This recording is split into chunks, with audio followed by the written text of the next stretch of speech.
Particular शर्त है जिसका फुलफिल होना बड़ा जरूरी है।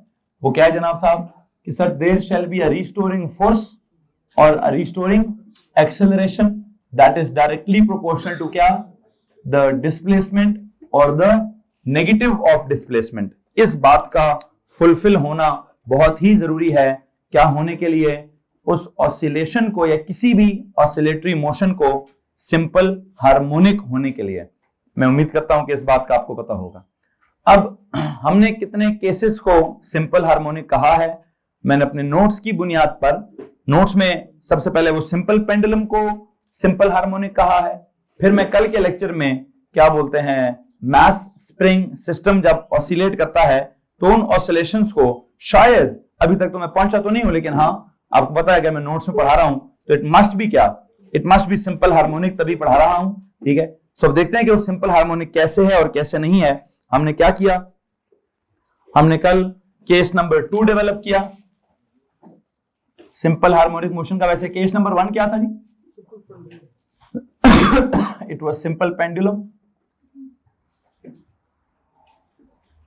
फिर केस नंबर 2 क्या था? केस नंबर 2 क्या है जी? It is mass spring system. अब चाहे तो मास स्प्रिंग सिस्टम हॉरिजॉन्टल है, चाहे वो वर्टिकल है, मैं समझता हूं मैं दोनों को ही क्या करूंगा, मैं दोनों को ही क्या बोलते हैं, सिंपल हार्मोनिक ही साबित करने की कोशिश करूंगा। आपने कल की ड्राइंग्स में देखा हुआ है कि कौन सी पोजीशन मीन है, कौन सी पोजीशन एक्सट्रीम है, कौन सी क्या बोलते हैं लोएस्ट एक्सट्रीम है, कौन सी हाईएस्ट एक्सट्रीम है, कौन सी राइट एक्सट्रीम है, कौन सी लेफ्ट एक्सट्रीम है।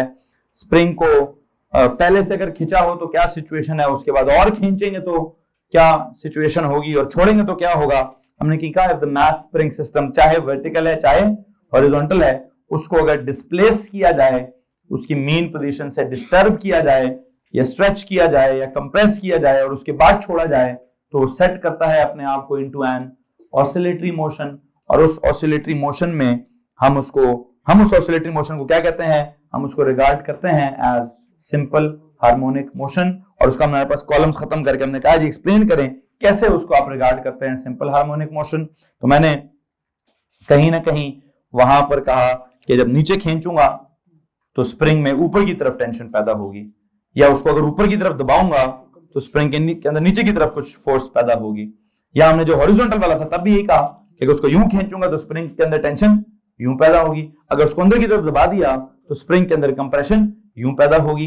तो खैर बहरहाल अभी तो हमने ड्राइंग बनाई थी कि क्या हो रहा है क्या नहीं हो रहा।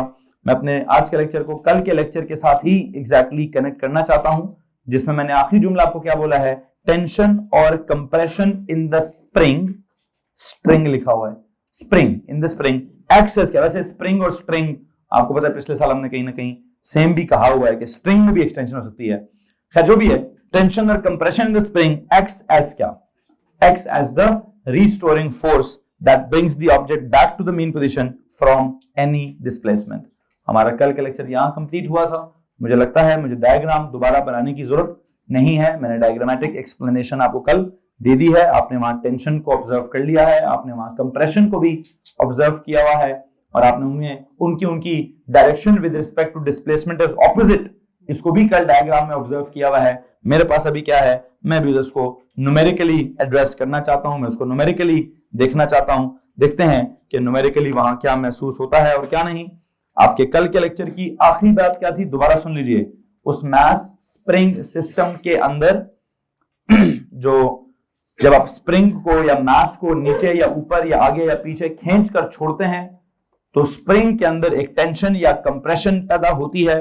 वो टेंशन या कंप्रेशन एक्ट करती है एज क्या, as the restoring force.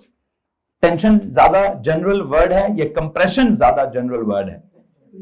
I think tension ज्यादा जनरल वर्ड है, कंप्रेशन वैसे उसी का उल्टा है, खींचो तो टेंशन है, तो दबाओ तो कंप्रेशन है, लेकिन हम आई बिलीव टेंशन का लफ्ज ज्यादा कॉमनली इस्तेमाल करते हैं। तो मैं क्या करूंगा, मैं आज के लेक्चर में इस सिचुएशन को ड्रॉ नहीं करना चाहता। हाँ, अगर आप ड्राइंग देखना चाहते हैं, किसी ने कल का लेक्चर मिस किया है तो उसकी इतला के लिए अर्ज है कि एक इस तरह से वर्टिकली हैंगिंग मास स्प्रिंग सिस्टम है और एक इस तरह से कोई एक हॉरिजॉन्टली प्लेस्ड मास स्प्रिंग सिस्टम है जिसको आप खींच के छोड़ते हैं, इसको भी आप यूं करके छोड़ेंगे तो ये ऊपर नीचे जाएगा, इसको भी आप यूं करके छोड़ेंगे तो यूं आगे पीछे ऑसिलेट करेगा। खैर जो भी करेगा, हमने कहा कि इस रस्सी नहीं, इस स्प्रिंग के अंदर की जो टेंशन या कंप्रेशन है, it acts as the restoring force. तो मेरा लेक्चर आज का कहां से स्टार्ट होता है? I believe my lecture starts from this point कि रीस्टोरिंग फोर्स के सिस्टम में कोई ना कोई रीस्टोरिंग फोर्स है, और वो कौन है restoring force? Please tell me. It is the tension और the compression. It is the tension और the compression. It is the tension और द कंप्रेशन। ब्रैकेट में लिख सकते हैं और द कंप्रेशन। अच्छा जी, अब मुझे एक बात बताएं कि जब हम ये कह देते हैं ये रीस्टोरिंग फोर्स का सिंबल क्या है? F, और सबस्क्रिप्ट में क्या लिखूं? R। टेंशन का सिंबल क्या है? T। ओके, अब मुझे आप एक बात बताइए, ये टेंशन वैसे हुक्स लॉ के मुताबिक किस चीज के बराबर होती है? K इंटू E के मुताबिक, या K उसके बराबर होती है। तो यहां क्या करूं मैं? यहां पे देखिए जी, सिंस अप्लाइंग हुक्स लॉ, देखिए जी, अगर हम अप्लाई करें Hooke's law,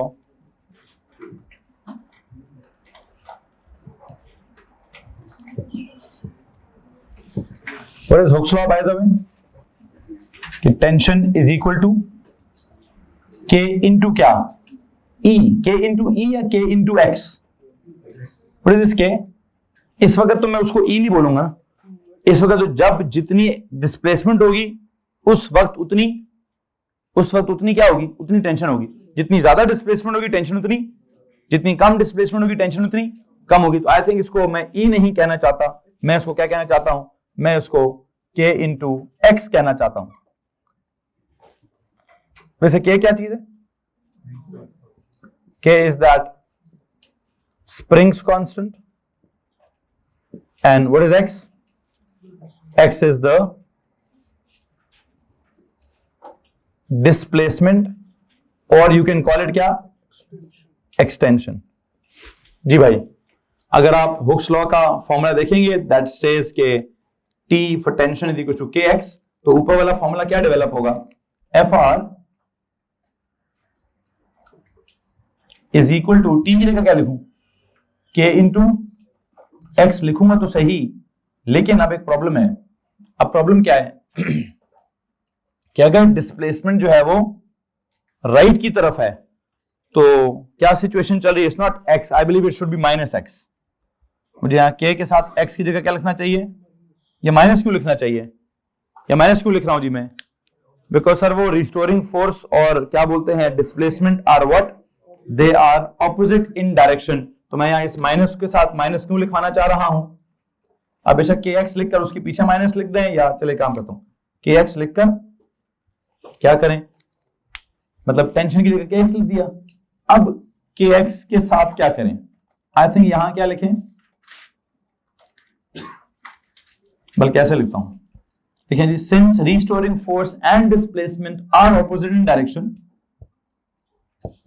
since restoring force and the displacement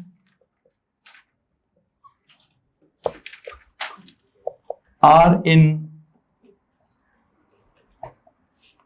opposite direction,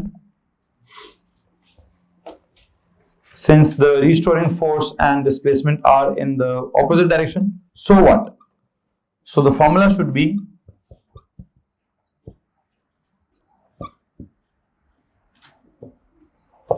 क्या भाई? I think the formula should be restoring force is equals to minus kx. Hello, यूं कर देते हैं जी। मैंने पहले कहा what behaves as the restoring force? I said tension और compression will behave as a restoring force. मैंने यहां से आज का लेक्चर स्टार्ट किया कि वो उसको रिस्टोर करेंगे back to its mean position. तो मैंने restoring force is equal to tension लिख दिया, Fr is equal to T लिख दिया, T की जगह मैंने हुक्स लॉ लगा करके E या Kx लिख दिया। ठीक है, वैसे तो के ई कहना चाहिए था, लेकिन ई फॉर एक्सटेंशन या डिस्प्लेसमेंट जितनी होगी उतनी ही एक्सटेंशन होगी, तो मैंने उसको के ई की बजाय के एक्स कर दिया। फिर जब kx किया तो याद आया कि यार x जो है वो डायग्राम देखें, x जब नीचे था तो टेंशन ऊपर थी, फिर जब x ऊपर थी तो टेंशन ये कंप्रेशन नीचे थी। तो मैंने कहा यार वो तो ऑपोजिट है एक दूसरे से, तो फॉर्मूले में क्या होना चाहिए, फॉर्मूले में -1 लाजमी होना चाहिए, फॉर्मूले माइनस ले आए। यहां तक अगर किसी को मसला है तो प्लीज हाथ खड़ा कीजिए। अगर आप इसको ऑब्जर्व करेंगे, what is this now, this is the definition of simple harmonic motion, जिसमें क्या होता है, जिसमें क्या बोलते हैं, रिस्टोरिंग फोर्स और डिस्प्लेसमेंट आपस में क्या होता है, आपस में डायरेक्टली प्रोपोर्शनल। बल्कि काम करते हैं, मैं अभी डेफिनेशन इसको नहीं कहता हूं, मैं डेफिनेशन में एक्सेलरेशन को पहले बनाता हूं। मुझे आप बताएं, ये रिस्टोरिंग फोर्स नेट फोर्स होगी ना, क्या मैं रिस्टोरिंग फोर्स को नेट फोर्स कहकर ma से रिप्लेस कर सकता हूं? बिल्कुल कर सकता हूं। एक बार मतलब since the restoring force is the net force, so it can be replaced by क्या, so it can be replaced by, अगला जुमला लिखेंगे, since the restoring force is the net force, since the restoring force is the what, is the net force, so what, so it can be replaced by, so it can be replaced by ma, so it can be replaced by ma। सुने जरा, अब इसके नीचे क्या लिखूंगा, इसका मतलब हुआ कि एफ आर की जगह पहले क्या लिखें, एफ नेट लिखें, F net is equal to minus K X, फिर एफ नेट की जगह क्या लिखें, एम ए लिखें, M A is equal to minus K X. तो जी गरमान नजर नहीं आ रहा, मैं लिख देता हूं कि मेरे पास इक्वेशन बनी हुई थी, restoring force is equal to minus K X, मैंने उसको क्या दिया, net force is equal to minus K X, फिर नेट फोर्स की जगह क्या लगा दूं, M A is equal to minus K X. तो यहां से ए को अगर सब्जेक्ट बनाना है तो प्लीज बताएं क्या करूं, ए इज इक्वल टू क्या, minus K x over M, yellow जी, minus K x over M मैंने लिख दिया है। यहां तक अगर किसी को मसला तो बताइए। हाँ, अब एक बात मुझे बताएं, इसमें ए कौन सा है, ए सादा ए है या ये ए सी है या ये ए आर है? सादा a acceleration, a c was centripetal acceleration, a r is restoring, I believe मुझे इसको क्या करना चाहिए, मुझे इसको रिस्टोरिंग एक्सेलरेशन कहना चाहिए। अब अगर ये रिस्टोरिंग एक्सेलरेशन है तो इसको मैं ऐसे लिखूंगा, अभी इस k ओवर m को लिखता हूं पहले, इंटू क्या करता हूं, इंटू माइनस एक्स, इसको ऐसे लिखता हूं जी, क्यों? और अगर मैं कहूं if what, if this k over m is the constant of proportionality, जैसे नहीं होता प्रोपोर्शनैलिटी को इक्वालिटी में लाओ तो कांस्टेंट आ जाता है, इक्वालिटी को प्रोपोर्शनैलिटी में लेके जाओ तो कांस्टेंट चला जाता है जी। तो if I say if this k over m is the constant of proportionality then ar is proportional to, तो लिखें जी, if k over m is the constant, कौन सा constant, constant of proportionality, तो आपको मालूम है कि हम जब constant of proportionality को इग्नोर कर दें then क्या होता है, equality को हम proportionality में कन्वर्ट करते हैं and it becomes this minus x। यहां तक अगर किसी को मसला है तो प्लीज हाथ खड़ा करें जी, anyone? so इसी क्या बात हो रही है, क्या बात हो रही है जी? सर जी आपने कहा कि प्रोपोर्शनैलिटी को इक्वालिटी में कन्वर्ट करो तो कांस्टेंट आता है, इक्वालिटी को प्रोपोर्शनैलिटी में कन्वर्ट करो तो कांस्टेंट चला जाता है जी, मतलब या तो कांस्टेंट अपीयर हो जाता है या कांस्टेंट डिसअपीयर हो जाता है। इन दिस केस कांस्टेंट को मैंने डिसअपीयर किया है तो इक्वालिटी की जगह मैंने प्रोपोर्शनैलिटी ला दी है। और अब मुझे एक बात बताइए, what is this? I think this is the definition of क्या, this is the definition of simple harmonic motion. Hello जी, this is the definition of simple harmonic motion. चाहे सिंपल पेंडुलम की बात करते, सिंपल पेंडुलम में भी I think restoring acceleration का formula क्या बना था, माइनस जी ओवर एल इंटू एक्स। उसमें आपने क्या किया था, जी ओवर एल को क्या कहा था, द कांस्टेंट ऑफ प्रोपोर्शनैलिटी, तो ए इज प्रोपोर्शनल टू क्या हो गया था, माइनस एक्स हो गया था। अगर आप याद करें तो सिंपल पेंडुलम में आई थिंक मुझे याद पड़ता है कि restoring acceleration was g over l into क्या, इंटू माइनस एक्स, आपने इसको कांस्टेंट किया था और a r is proportional to minus x किया था। और आपने कहा था sir this is the definition of simple harmonic motion which states that the acceleration is क्या, directly proportional to the displacement but opposite in क्या, इन द डायरेक्शन। मुझे उम्मीद है मुझे इसको दोबारा लिखवाने की जरूरत नहीं है, मैं इस नतीजे पर पहुंच चुका हूं कि आपका जो मास स्प्रिंग सिस्टम वाला सिचुएशन है, ये जो केस है ये भी सिंपल हार्मोनिक मोशन है। हर वो केस सिंपल हार्मोनिक है जिसके अंदर कोई भी एक्सेलरेशन होगी, और वो एक्सेलरेशन क्या होगी, वो डिस्प्लेसमेंट के हिसाब से ज्यादा या डिस्प्लेसमेंट के हिसाब से कम होगी, या डिस्प्लेसमेंट के हिसाब से पॉजिटिव या नेगेटिव होगी। मैंने कल भी आपको रेफरेंस दिया था आपकी वर्कशीट में से किसी सवाल का, टेस्ट का था, वर्कशीट का था, कि जिसमें वो कहता जी फलानी सिचुएशन में तो सिंपल हार्मोनिक है कि नहीं, जिसमें एक ऑब्जेक्ट था वो इंक्लाइंड प्लेन पे नीचे फिर वहां से ऊपर जाता था। हमने कहा था वो नहीं है सिंपल हार्मोनिक। क्यों? वहां एक्सेलरेशन थी तो सही, लेकिन वो क्या थी, that was constant. Whenever acceleration is constant, it is क्या, यूनिफॉर्मली एक्सेलरेटेड मोशन। ये कौन सी होती है? ये पिछले साल वाली होती है। एएस में जो आपने पढ़ा है ना, आपने वहां सर्कुलर पढ़ा है ना, आपने वहां ऑसिलेटरी पढ़ा है। वहां आपने पढ़ा क्या? Uniformly accelerated linear motion. तो वो जो सवाल जिसकी मैं जिक्र कर रहा हूं आपसे वर्कशीट का, वो सिचुएशन कौन सी वाली है? वो लीनियर मोशन की सिचुएशन है, यूनिफॉर्मली एक्सेलरेटेड मोशन की सिचुएशन है। लेकिन मैं बात कर रहा हूं सिंपल हार्मोनिक मोशन की। तो सिंपल हार्मोनिक मोशन सिचुएशन कुछ और है, और क्या बोलते हैं, यूनिफॉर्मली एक्सेलरेटेड मोशन जो है वो कुछ और है। आप में से किसी के पास कोई सवाल है तो आप हाथ खड़ा कर सकते हैं। एनीवन? सो खैर, वो वर्कशीट के आखिरी 3 सवाल हैं, शायद मैंने उनकी प्रॉब्लम्स नहीं की हुई। मैं भी इस टॉपिक को वाइंड अप करूं, फिर मैं आपकी उस पुरानी वर्कशीट पर जाता हूं जिसके कोई आखिरी 2-3 सवाल हैं, उनकी प्रॉब्लम्स डिस्कस नहीं हुई थी, क्योंकि मैंने कहा था मैं वो टेस्ट में नहीं डालूंगा। तो बहरहाल देखते हैं जी। अभी मैं इसका करूं क्या? अगर आपको याद हो, इसमें से मैंने तो k ओवर m को प्रोपोर्शनल कर दिया है। I hope you know equations of motion का मतलब ये जो आपके पास सिंपल हार्मोनिक मोशन है, इसकी तो जनरल कुछ और इक्वेशन भी है। वो x is equal to x not sine of omega t, v is equal to v not cos of omega t, a is equal to minus a not sine of omega t। वो जितनी भी equations हैं वो सारी की सारी इस situation पर भी अप्लाई होती हैं। तो एक काम करेंगे, मैं आखिर में एक नोट लिखवाना चाहता हूं, all the equations of SHM, all the equations of simple harmonic motion, all the other equations, यानी all the equations, ये लिखें, all the equations of SHM,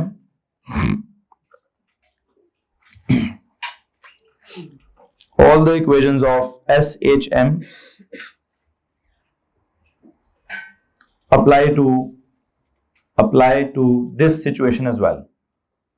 All the equations of simple harmonic motion apply to this situation as well.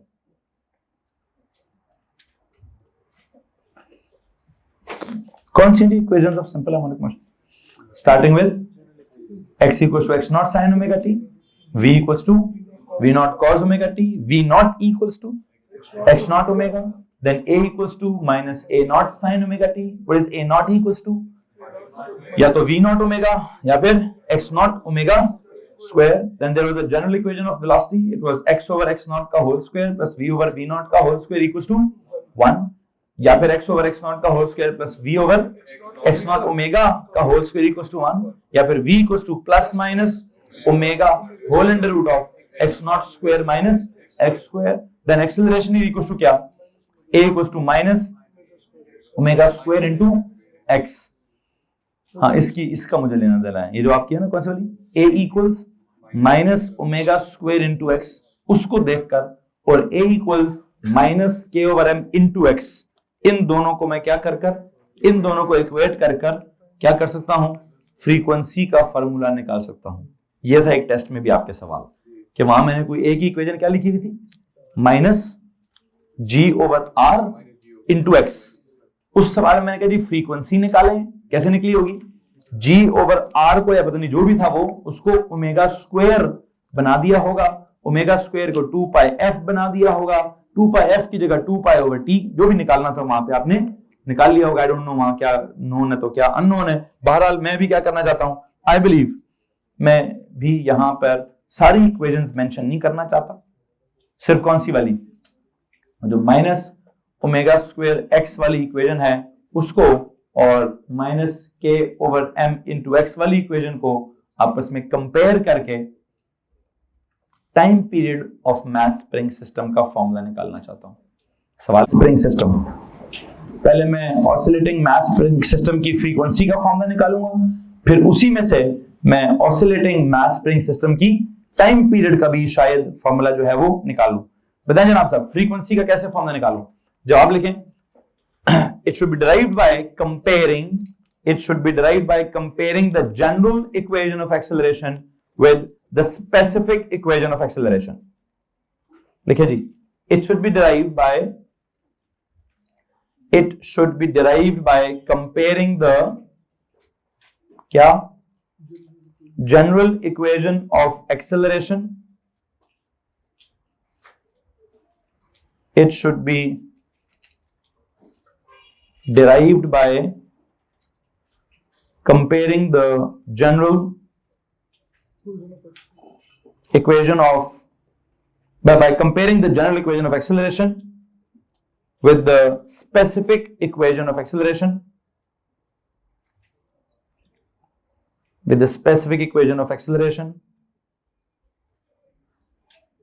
बल्कि इसको ऐसे लिखें, it should be derived by comparing the general equation of acceleration in SHM या of SHM, general equation of acceleration of SHM with the क्या specific equation of acceleration in mass spring system, general equation of acceleration in SHM with the specific equation of acceleration in mass spring system।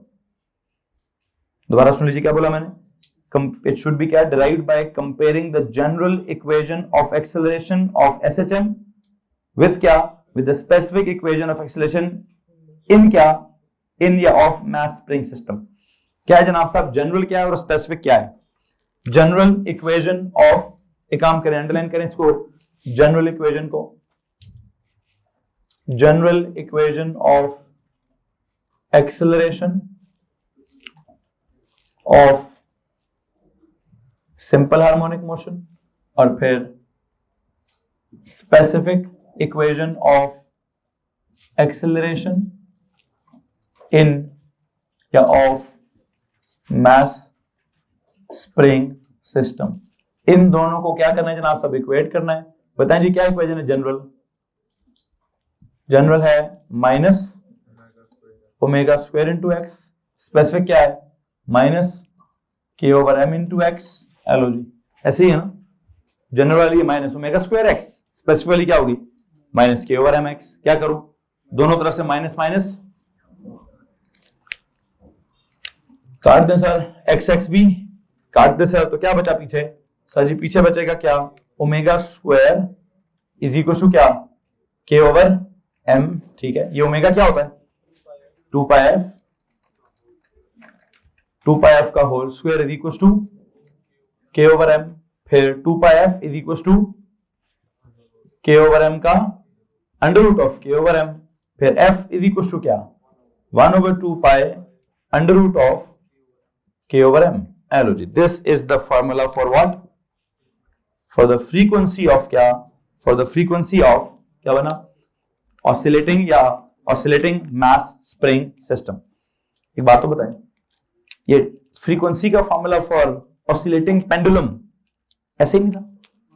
What was that? That was 1/2 pi under root of L over G, G over L. I think it was G over L. It was G over L.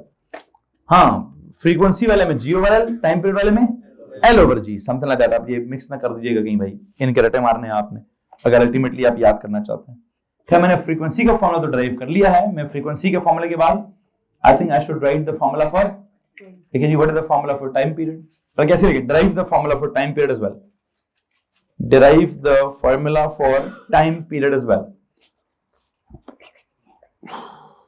derive the formula for time period as well। अब time period के formula में क्या situation है जहां साहब, sir जी वो t is equal to 1/f या f is equal to 1/t का हिसाब किताब है, तो क्या करें, t is equal to, यानी since t is equal to 1/f, so what, so जो भी f का फॉर्मूला है उसको उल्टा कर दें जी, 1/2 पाई है तो 2 पाई ओवर 1 कर दें, under root k over m है तो under root m over k कर दें। ये लो भाई,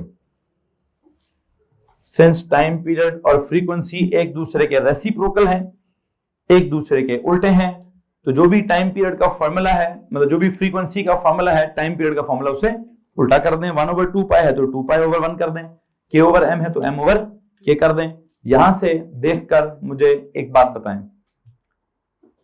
time period of an oscillating mass spring system depend करता है किस किस चीज पर। 2 is a constant, pi is a constant and the two variables are m and k. What is m? mass जो आपने स्प्रिंग के साथ अटैच किया है। What is k? springs constant of the spring, क्या आपने स्प्रिंग कांस्टेंट जो है वो कितना स्टिफ रखा है और कितना लूज स्प्रिंग लिया हुआ है, कितना स्टिफ स्प्रिंग लिया हुआ है। आई बिलीव यहां पे जाके मैं क्या कहूंगा कि यहां से आगे हमें पता चलता है कि time period of an oscillating mass spring system depends upon क्या, the mass of the spring system and क्या, एंड क्या बोलते हैं, spring and springs constant of this. तो लिखें time period of an oscillating system, time period of an oscillating system, time period of an oscillating system, oscillating कौन सा, oscillating mass spring system, oscillating mass spring system, time period of an oscillating mass spring system depends upon the mass of the system, depends upon the mass of the system and the what, and the stiffness of the spring, and the stiffness of the spring,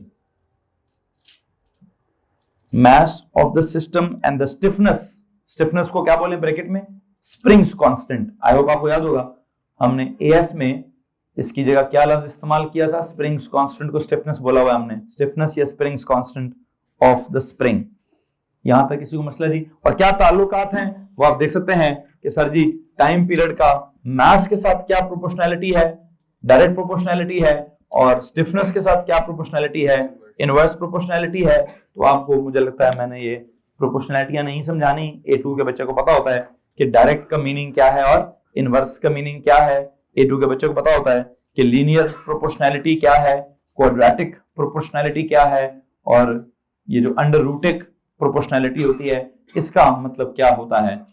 मतलब अगर linear proportionality हो तो एक के double होने से दूसरी चीज भी डबल होती है, क्वाड्रेटिक प्रोपोर्शनैलिटी हो तो एक के डबल होने से दूसरी चीज 4 टाइम्स इंक्रीज होती है, और ये अंडर रूट टाइप प्रोपोर्शनैलिटी हो तो क्या होता है, एक के डबल होने से दूसरी चीज अंडर रूट 2 टाइम्स डबल होती है।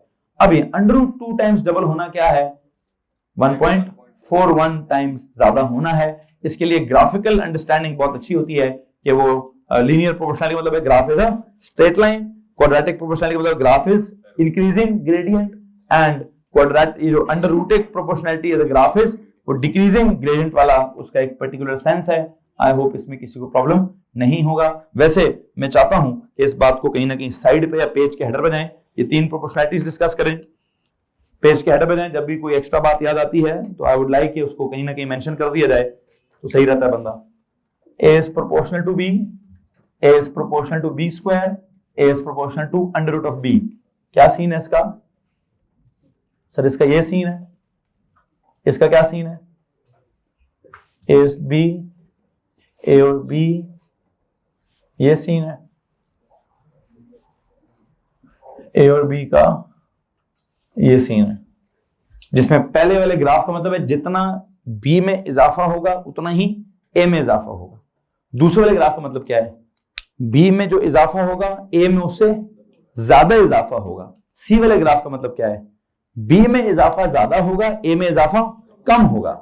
आई होप आप इन तीनों बातों को समझते होंगे कि प्रोपोर्शनैलिटीज में एक के इजाफे होने से दूसरे में इजाफा तो होता है। अब कैसे होता है, जितना A में होगा उतना ही B में होगा, ये जितना मतलब A में ज्यादा होगा B में कम होगा, या A में कम इजाफा होगा B में ज्यादा इजाफा होगा।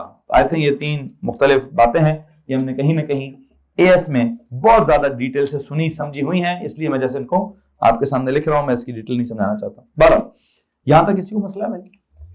एनीवन? मुझे आप यहां से आगे बताइए कि मैंने कितनी इक्वेशनें चेंज की हैं।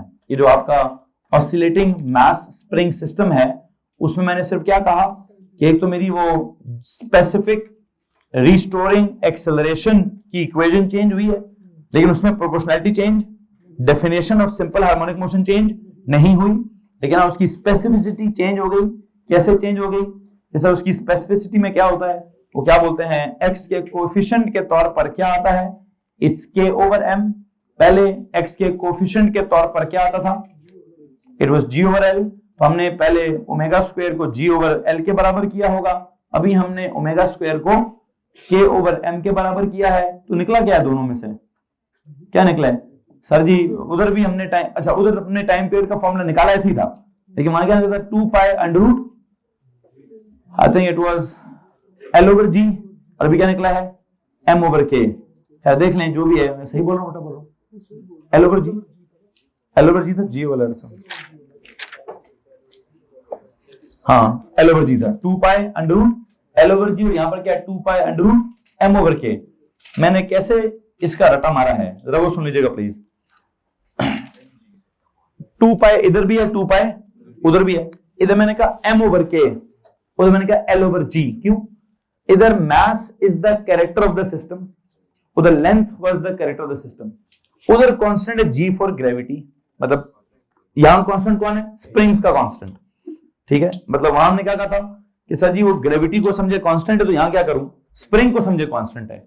वहां मैंने कहा था पेंडुलम की लेंथ पर डिपेंड करता है क्या, टाइम पीरियड। यहां मैं क्या कह रहा हूं, इस पूरे सिस्टम के मास पर डिपेंड करता है टाइम पीरियड। वहां मैंने कहा था मास का क्या सीन है, इंडिपेंडेंट है। कुछ याद आ रहा है कि नहीं आ रहा है? खैर बार जो भी याद आ रहा है, आई होप जो मैं समझाना चाहता हूं उतना मैं समझा चुका हूं। आपके सवालों के इंतजार है, आप अगर कुछ पूछना चाहते हैं तो प्लीज आप हाथ खड़ा कर सकते हैं। जी भाई, हाँ जी, हाँ ऑफ कोर्स यहाँ पर जो है वो लेंथ के साथ या क्या बोलते हैं उसका टाइम पीरियड का कोई ताल्लुक नहीं है कि स्प्रिंग की लेंथ कितनी है। लेकिन एक बात है, वैसे यही सिस्टम हो, यही मास स्प्रिंग सिस्टम हो, और आप इसको खींच कर छोड़ने की बजाय वर्टिकल वाले को क्या करें, यूं करके छोड़ दें, तो ये क्या सब कुछ चेंज हो जाएगा। फिर आप उसको मास स्प्रिंग सिस्टम नहीं बोलेंगे, फिर आप उसको सिंपल पेंडुलम ही बोलेंगे। तो सिंपल पेंडुलम बोलने के लिए और मास स्प्रिंग सिस्टम बोलने के लिए क्या सीन है कि सर वो किस तरह से वाइब्रेट कर रहा है। और अगर उसी वाले को, वो जो सिंपल पेंडुलम वाला था, उसकी रस्सी कैसी ले ली आपने, एक्सटेंसिबल रस्सी लेकर उसको खींच कर छोड़ दिया, तो क्या हो जाएगा, फिर वो ऐसा हो जाएगा। तो असल में समझने वाली बात, पहले मुझे अपनी एक नई बात है प्लीज उसको मुकम्मल करने दें, कि उन्होंने सवाल पूछा, पता नहीं सवाल क्या पूछा था भाई तुमने, अच्छा लेंथ का कुछ पूछ रहे थे सर, क्या है क्या नहीं है। उन्होंने कहा जी यहाँ पे लेंथ ऑफ द स्प्रिंग का कोई इन्वॉल्वमेंट नहीं है। तो मैंने पहले कहा नहीं है, फिर मेरे दिमाग में एक नई कहानी आ गई, क्या इसको मैं उस जैसा या उसको मैं इस जैसा कैसे बना सकता हूं। ये तो आपकी सोच समझ है अभी, कि इस वक्त हमने क्या किया, स्प्रिंग लिया था, स्प्रिंग के साथ एक मास अटैच किया था, मास को नीचे खींच के छोड़ा था, मतलब उसमें वो एक्सटेंशन हुक्स लॉ वाला काम इंट्रोड्यूस करके छोड़ा था आपने। तो जब आप हुक्स लॉ को इन्वॉल्व करेंगे या एक्सटेंशन को इन्वॉल्व करेंगे ऑसिलेटिंग सिस्टम में, तो ये वाला फॉर्मूला होगा। और अगर आप साइड पे लेके जाकर ग्रेविटी को इन्वॉल्व करेंगे, क्या आप उसको थोड़ा सा एलिवेट कर दिया है आपने, अब वेट के किसी कंपोनेंट की वजह से या ग्रेविटी की वजह से वो क्या करेगा, रिस्टोर होगा उसका इक्विलिब्रियम, तो क्या होगा फिर, तो वो वाला फॉर्मूला लगेगा 2 pi under root L over G वाला फॉर्मूला लगेगा। और फिर मुझे याद आया कि आपने आज वो स्प्रिंग के साथ स्ट्रिंग भी कहीं लिखा हुआ है, तो स्प्रिंग और स्ट्रिंग में क्या फर्क है, एक्सटेंशन की फर्क है ना, एक्सटेंड होने का फर्क है कि जनाब साहब sir ji spring will always extend, हाँ स्ट्रिंग डिपेंड करता है कि एक्सटेंसिबल है या इनएक्सटेंसिबल है। अगर वो एक्सटेंसिबल है और वही जो आपका जब आप उसको सिंपल पेंडुलम कहते थे, उसको हॉरिजॉन्टली डिस्प्लेस करने के बजाय आपने खींचा है, तो आपने उस स्ट्रिंग को क्या बिहेव कराया है, स्प्रिंग जैसा बिहेव कराया है। आपने उसमें कौन सा लॉ अप्लाई कराया है, हुक्स लॉ अप्लाई कराया है, खींच कर उसमें क्या पैदा किया है, टेंशन पैदा की है। तो छोड़ेंगे तो क्या होगा, टेंशन विल बिकम द क्या, रिस्टोरिंग फोर्स। मेरी बात समझ आ रही कि नहीं आ रही है? तो अब ये तो आप सवाल को सिचुएशन में जाके देखेंगे ना भाई कि क्या हो रहा है क्या नहीं हो रहा। बिल्कुल वैसे ही कल एक और सवाल था, पता नहीं उसने क्या किया था, जी ओवर आर कहां से लाया मुझे नहीं याद आ रहा, मुझे बस हल्की सी शक्ल याद है कि उसका कांस्टेंट कुछ आर क्या था वहां पे, आपने तो टेस्ट दिया, आपको याद होगा शायद सवाल। चलिए खैर जो भी था जो भी नहीं था, मैं मुझे लगता है मैं आपके सवाल का जवाब दे चुका हूं। आप कुछ और पूछना चाह रहे थे? उसके अंदर लेकिन पोटेंशियल भी आती है। क्या होगा? एक्सटेंशन आएगी ना। वो जब करेंगे तो देखेंगे ना भाई, अभी तो मैं जनरल अलग अलग ही करके पढ़ा रहा हूँ, ठीक है जी। अगर किसी सवाल में उसने कहा जी नहीं अब वो पेंडुलम है लेकिन मैंने उसको नीचे खींच दिया है, तो ऑफ कोर्स वो एक्सटेंशन और डिस्प्लेसमेंट मुझे तो एग्जैक्टली ऐसे ही बनेगा, एग्जैक्टली ऐसा बनेगा। यहाँ स्प्रिंग, उधर स्ट्रिंग हो जाएगी, वहां जो मास अटैच है वो उसका मास इसका मास हो जाएगा, खींचेंगे तो क्या होगा? एक्सटेंशन या डिस्प्लेसमेंट, और रस्सी में क्या होगा? मुझे तो लगता है एग्जैक्ट वैसे ही हो जाएगा। किसको? इसको। हाँ, इसको जब हम हॉरिजॉन्टली डिस्प्लेस करेंगे तो आई थिंक इसकी लेंथ शुड भी क्या? लेंथ भी वेरी करेगी, एक मुसीबत हो जाएगी, क्योंकि किस लम्हे पर कितना वेट स्प्रिंग को मिल रहा है उस हिसाब तो देखेंगे। फिर क्या दो इक्वेशन मिक्स होंगी, कहीं लेंथ m और k दोनों कहीं आएंगे? नहीं करेंगे। बस बस बस बस बस बस यहां से आगे नहीं जाना बेटा। मैं पहले ही जो दूसरी सिचुएशन पढ़ा रहा हूँ अपने सिलेबस में से निकल के पढ़ा रहा हूँ। आपको मालूम है स्पेसिफिकेशंस पढ़कर मैं 2 टॉपिक खत्म कर चुका था उसके, लेकिन मुझे लगता है कि इस वाले को भी मुझे पढ़ाना इसलिए जरूरत पड़ गई कि एक तो एफएससी का टच भी है इसके अंदर, थोड़ा सा एफएससी का टच भी है, एफएससी के अंदर ये वाली इक्वेशन है, ठीक है। लेकिन उसके अलावा भी मैं समझता हूं कि आपको ये सिचुएशन भी पता होनी चाहिए थी, ठीक है। अदरवाइज जितने मैंने पढ़ाए हैं काफी, ये फार्मूले खत्म हो गए, और जितने पहले बाकी एनर्जी वाले फार्मूले या डिस्प्लेसमेंट वो सब के सब इस पे क्या होते हैं? वो सब के सब इस पर अप्लाई होते हैं। इसका सिर्फ क्या फॉर्मूला चेंज हुआ? इसका स्पेसिफिक ये वाला चेंज हुआ जिस वजह से टाइम पीरियड वाला फॉर्मूला चेंज हुआ है। इस पे x = x0 sin omega t 100% apply होता है, ठीक है, जिनको हम equations of simple harmonic motion कहते हैं। वो सारी इक्वेशन इस पे अप्लाई होती हैं। इवन ये ओमेगा स्क्वायर x वाली भी अप्लाई होती है। इसी वजह से तो ओमेगा स्क्वायर x को और k/mx को बराबर किया आपस में, क्या अप्लाई होती है? तो इक्वेट करें जनाब, कोई नया फॉर्मूला निकाल लें। और जो आपने कौन सी इक्वेशन पढ़ी है एनर्जी वाली, वो भी अप्लाई होती है। क्या थी एनर्जी वाली? हाफ m ओमेगा स्क्वायर, तो हाफ तो उधर भी होता है इधर भी होता है, m उधर भी है तो m इधर भी है, ओमेगा फ्रीक्वेंसी उधर भी है ओमेगा इधर भी है, x0 वो सिंपल पेंडुलम में भी होता है तो x0 इधर भी होता है। तो उसमें तो कोई ऐसा कैरेक्टर है ही नहीं कि सर जी उधर कुछ और होगा तो उधर कुछ और होगा। आई थिंक एक और जुमला लिखिए जी, all the equations of energy, क्या लिखे जनाब साहब? All the equations of energy also apply, all the equations of energy of SHM, all the equations of energy of SHM also apply in this case, also apply in this case। जी जनाब साहब, मुझे लगता है कि यहां पे जाके मेरा टॉपिक कंप्लीट होता है। मैं आपकी स्पेसिफिकेशंस को देखना चाहूंगा कि उन्होंने क्या मुझे और कहा है और क्या नहीं कहा। Anyone please give me your physics की स्पेसिफिकेशंस।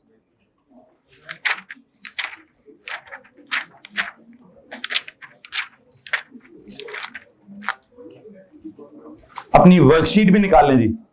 आपकी जो लास्ट टाइम एक वर्कशीट थी उसके आखिरी 2-3 सवाल थे, प्लीज वो वर्कशीट निकाल लीजिए फिजिक्स की। 2-3 मिनट है।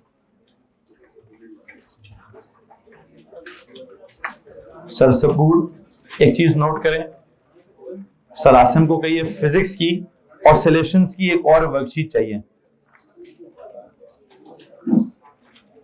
सुने जी,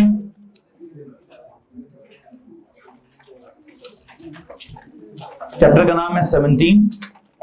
प्लीज जरा सुनेंगे स्पेसिफिकेशंस को। Chapter number 17 is oscillations. 17.1 it says simple harmonic oscillations। Topic number 1, specification number 1, understand and use the terms displacement, amplitude, period, frequency, angular frequency, phase difference. All these terms should be understood in the context of oscillations and express the period in terms of frequency and angular frequency। यहाँ वो f = 1/t और या वो भी angular frequency। Understand that simple harmonic motion occurs when acceleration is proportional to displacement from a fixed point and in the opposite direction। अब वो simple pendulum में है कि मास स्प्रिंग में, यस ठीक है। use a = -ω²x, डन हो गया। then recall and use as a solution of this equation the x = x0 sin omega t हो गया। फिर v = v0 cos omega t या v = ± ω√x0² ये हो गया।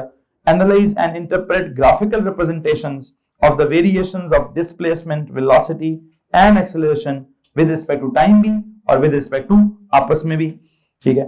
फिर describe the interchange, this is 17.2 energy, describe the interchange between kinetic and potential energies during superharmonic motion and recall and use the equation that is E equals to half m omega square x naught square for the total energy of a system undergoing simple harmonic motion।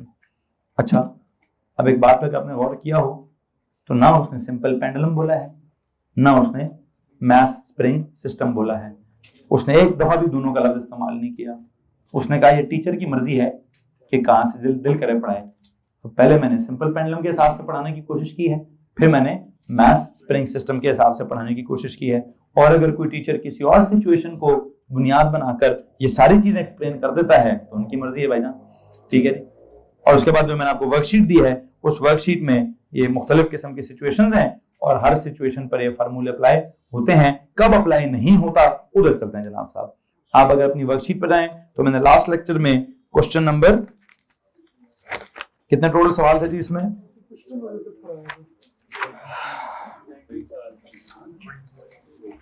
16, 17, 18 और ये 19 तक, जिसमें वो engine वाला था, engine की piston वाला, वहां तक हमने किया हुआ है। उसके बाद जो 2-3 सवाल हैं वो शायद आपके मिसिंग थे, प्लीज उसके बाद आगे चलें। वैसे तो उसको क्वेश्चन नंबर 20 होना चाहिए लेकिन वो 11 लेबल्ड है शायद, जिसकी मैं कब से मिसालें दे रहा हूं कि state and explain whether the motion of the ball is simple harmonic या नहीं। क्यों नहीं है वहां पे सिंपल हार्मोनिक में? उस इंक्लाइंड प्लेन पर जिसका कांस्टेंट ग्रेडियंट है, आई बिलीव वहां पर एक्सेलरेशन कितनी है, ये पिछले साल का इंक्लाइंड प्लेन वाला सवाल है। इसकी एक्सेलरेशन निकालेंगे तो g sin थीटा के बराबर होगी, that is a what constant. तो whenever the acceleration is constant, that is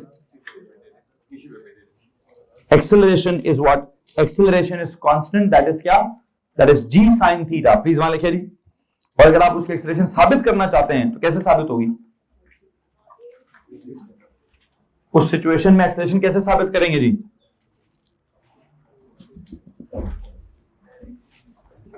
ये ऑब्जेक्ट नीचे आ रहा है ना,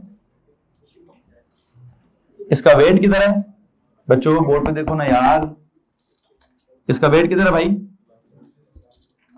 इसका नॉर्मल रिएक्शन किधर है? यू रिमेंबर इसे रिजॉल्व करते होते थे, हैं जी? रिजॉल्व करके ये वेट का कौन सा कंपोनेंट होता था? कॉस थीटा, ये साइन थीटा, और इसका इस इंक्लाइंड प्लेन का थीटा क्या है? Theta is constant, gradient constant, तो थीटा कांस्टेंट है जी। तो यहां पर रिस्टोरिंग फोर्स कौन सी है? R और W cos थीटा बराबर हो गए। The restoring force is equal to W sin theta, restoring force is equal to MA, W is equal to MG sin theta, M और M is cancelled, A is equals to G sin theta. What is G? Constant. What is theta? Constant. What is G sin theta? It is constant. तो A is क्या? A is constant. तो when A is constant तो क्या? This is not simple harmonic motion. किसको मसला इस बात से? आगे चलें जी। आई थिंक एक काम करें, इसके बाद अगले जितने सवाल हैं उसको देख कर आइए। मैं आपको आज कोशिश करूंगा कि क्लास से पहले, बल्कि रात तक जब मैं फारिग हूंगा तो एक और वर्कशीट भी मैं आपको भेज दूंगा जनाब साहब, जिसमें शायद M और K वाले सवालात को मैंने इन्वॉल्व किया होगा या ये मैथ स्प्रिंग सिस्टम को इन्वॉल्व किया होगा। क्या करें, उस वर्कशीट के सवालों को भी सॉल्व करें। कल के लेक्चर में क्या होगा? कल के लेक्चर में आपके साथ उन सवालों की डिस्कशन की जाएगी